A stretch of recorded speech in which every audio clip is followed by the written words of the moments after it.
Okay, I've had a few people request that I explain a Max Maven effect that he gave at the G4G12 conference. So what I'm going to do is play his original performance, and then afterwards I'll show you one possible way that he could have set up the deck to pull off the routine that you'll see here. So I'll go ahead and play this video, and then we'll talk about it on the other side. One of the most obvious things you could do with the Gilbreath principle would be a prediction of some sort. If the Gilbreath principle has to do with knowing what happens to information set up in a deck of cards once it is mixed, predictions would make sense. That's why I'm going to try and make this twice as hard. Because this is a prediction for you, Carl. Don't open it up yet. This is a prediction for you, Jaap. So just hold them or set them on the table in front of you. Deck of playing cards, they're all there, I promise you. And we're going to make this very simple. We start in a random location. So would you cut off some cards, make it less than half, just so that we have enough left to work with? Fair enough. Pick up the remaining cards. You can cut more than that. You can cut a few more. All right, so now we're somewhere in the mix. Pick up the deck. And because this is the Gathering for Gardener number 12, deal 12 cards.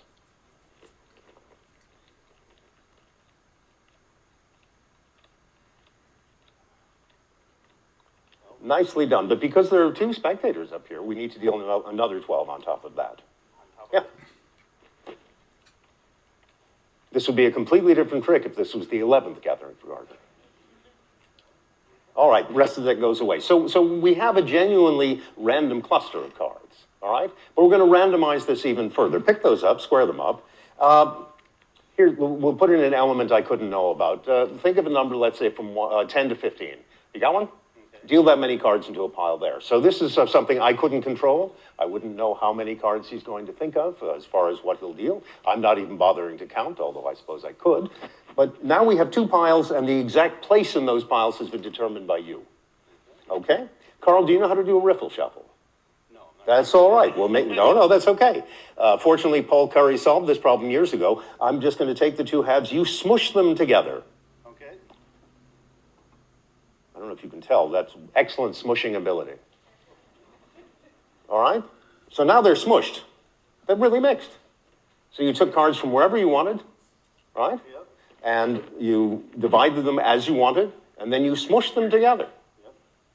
Deal 12 cards, and those will be one set.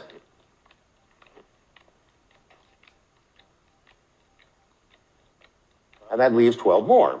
Now, yeah, all during this, you haven't gotten to do anything. But that's because you get to make the most important choice. There are two piles here. And I think you'd agree the way we've gotten to these two piles is as fair as can possibly be. Yeah? You get to choose which of the two piles you will use. Carl gets the other one. Which pile do you want? The one nearest me. This one? Please take it. And Carl, you get the other one. All right? Let's do this. Count the number of picture cards in your group. Jacks, queens, and kings, in other words. And for you, let's count the number of red cards, okay? Yeah. So, not so many cards, so how many? Three, all right. Three picture cards. Yes. And how many red cards do you have? 8. 8 and 3 does not even add to 12, so it doesn't seem like there's a relationship, but you have 8 red cards, and now let's reconstruct here. Everything was done by them, right? They took whatever group they wanted from wherever they wanted, they cut, they shuffled, or smushed. And the end result is that you have 3, and you got to decide which group. 3 court cards, 8 red cards. Please open your predictions, and they're big enough that you can show them to everyone as you read them out. This one says You will have exactly 8 you will have exactly 8 red cards, and this one says You will have exactly 3 court cards. that is the Gilbreath principle. Thank you very much for coming. Oh, you can keep that as a souvenir. Thank you. Thank you. Give them both a round of applause as they go back to their seat. Without going into any real detail, I'll explain that this is something that I refer to as a schizoid Gilbreath arrangement. The Gilbreath principle is to me like a mine where you're digging and you keep finding new untapped veins of gold or what have you. There's always more to be found. Okay, for this Gilbreath effect by Max Maven, there are many ways to set up a deck to accomplish it. And of course, I have no way of knowing exactly how Max Maven chose to create his deck. Now, there is a way to create it using only and all of the cards in a standard deck of 52 cards, which is what I'm going to show you here. Now, if you're willing to use cards from 2 decks, you can set it up differently than what I've done here. But Max Maven claimed that it was a regular deck of cards. Now, that could be a magician's fib, or it could actually be true.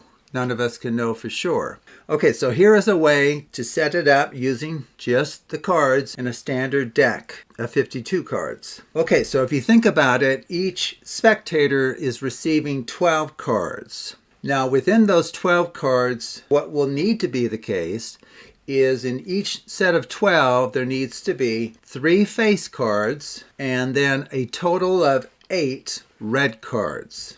Okay? He gave different predictions to different spectators, but it wouldn't matter which set of 12 they chose at the end. Their written prediction would have been correct. Okay? So he was using cycle length 12, like this. Now, using only the cards in a standard deck with the characteristics that we need, you can only create 3 cycles having cycle length 12. Because if you think about it, if you tried to create 4 cycles of cycle length 12, and each cycle needs to have 8 red cards in it, well, 4 times 8 is 32 red cards. Well, there's only 26 red cards in a deck of cards. Okay, so you can't create 4 cycles of 12 cards each unless you have duplicates. Okay, so here I just have 3 sets of 12 cards each. Now let me just show you how I set them up quickly. So they need to be identical relative to the placement of red cards and the placement of face cards. Okay, so here's the pattern I chose to go with. Maybe what I'll do is I'll just focus on face cards for now. So I have a face card in this position, and this position. Now there's red face cards on the outer ones, a black in the middle. If you come down here, I've done the same thing. 2 red cards and a black card in that position. 2 red cards and a black card in that position. Okay, and then I follow the red face card with a red number card, and then black, red, red. Red, black, red, red. Same thing here. And then if you check the other number cards, they'll have the same color distribution in each cycle. So this would technically be, when I stack these, a 3 cycle having cycle length 12. Okay. Now these are the cards you need the spectator to draw from in the end. Okay. Now that leaves 16 cards here. Unused cards. Okay.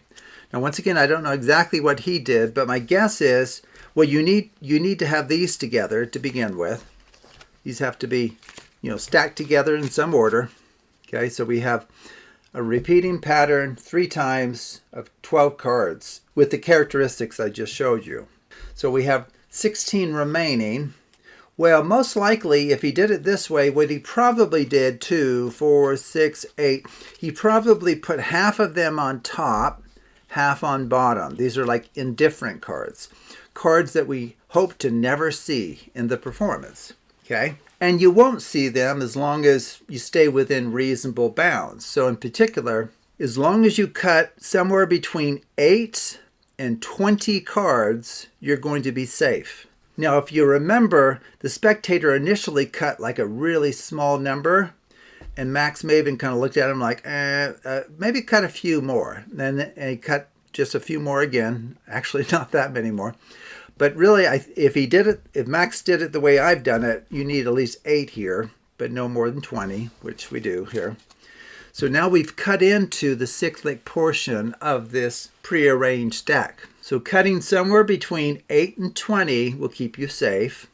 Then from there, he just has them deal out 2 sets of 12 into one pile first. So 1, 2, 4, 5, 6, 7, 8, 9, 10, 11, 12. 1, 2, 3, 4.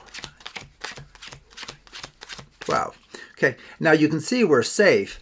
Our 8 indifferent cards are way down here. Okay, So these are all coming from the cyclic portion of the majority of the cards in the middle of this deck. Okay, and so now if you perform a Gilbreath shuffle on this, it's going to have the characteristics that we need. So what you have the spectator do is just randomly choose a number between 10 and 15. So let's say they choose 11. Okay, so 1, 2, 3, 4, 5, 6, 7, 8, 9, 10, 11. And then he did this smushing idea.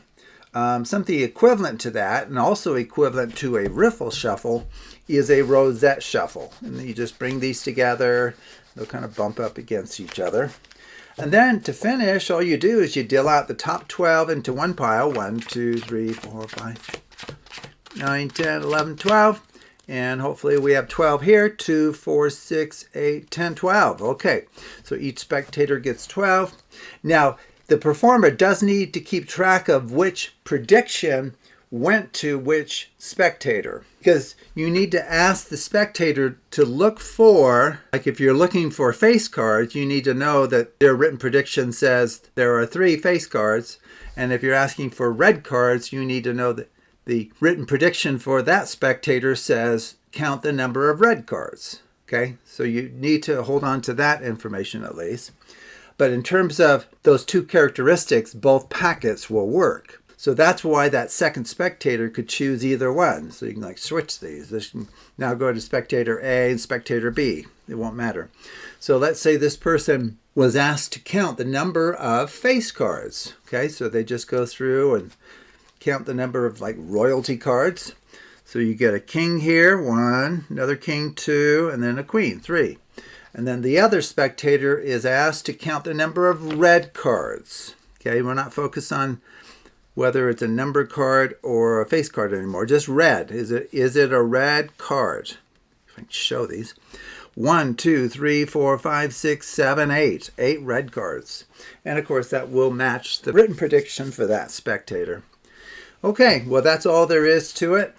Just kind of a clever setting up of a cyclic packet, in which you have a pattern of 12 cards that repeats 3 times, and then you kind of bury that exactly, in my case, exactly in the middle, and then that enables the spectator to cut off any number between 8 and 20 cards, and this will work perfectly. And if you remember, Max Maven said, make sure you cut off fewer than half because we need some cards to work with. So that's probably a safe assumption. Between 8 and 20 is a pretty good range, pretty easy to hit for most anybody cutting cards. Now, if you're nervous about that, then you can set up that same set of 12 that we've done 3 times. You just do it one more time using cards from a separate deck, with the same backs. And then technically you would be short 4 cards. So you could either have filler cards at the top. Certainly the spectator is going to cut off more than 4, or just have a packet of 48 cards. Most spectators won't readily perceive the difference between a packet of 48 cards versus 52 cards. So that would be another way to do it. So many ways to accomplish this. So hopefully that gives you some ideas. So thank you for watching, and take a look at other videos on the Absolute Math Magic channel.